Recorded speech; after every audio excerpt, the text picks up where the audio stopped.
Hello guys, ഞാനപ്പോൾ എന്നെക്കുറിച്ച് പറയാണ്. എൻ്റെ പേര് ശബരിപ്രിയ. അച്ഛൻ്റെ പേര് പറയും. എൻ്റെ പേര് കാസുമ്മ. ഹായ് ഗൈസ് പറയും. Kasumma. Hi guys. Kasumma. Hi guys. Hi guys. അപ്പോൾ ഞാനാന്ന് വെച്ചാൽ ഞാനൊരു നല്ല കുട്ടിയാണ്.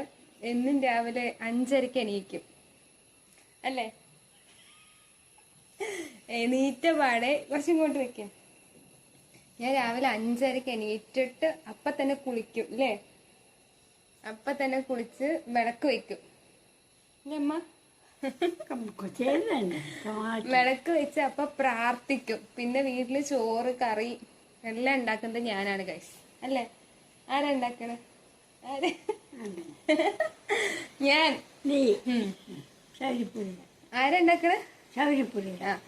ചോറുണ്ടാക്കിയ പാടെ അടിക്കും തുടയ്ക്കും ഒക്കെ ചെയ്യില്ലേ? എല്ലാ ദിവസവും കുളിക്കും. സത്യല്ലേ? എന്നിട്ട് എന്ത് ചെയ്യും? കോളേജിൽ പോവും. കോളേജിൽ പോയിട്ട് അന്നെന്നുള്ളത് അന്നു തന്നെ പഠിക്കും അല്ലേ? പിന്നെ അച്ഛമ്മന്റെ ഡ്രസ്സൊക്കെ ആരോ തിരുമ്പണം. ഞാൻ അച്ഛമ്മന്റെ ഡ്രസ്സൊക്കെ തിരുമ്മിക്കൊടുക്കും. പിന്നെ അച്ഛമ്മനെ മേക്കപ്പ് ചെയ്യും.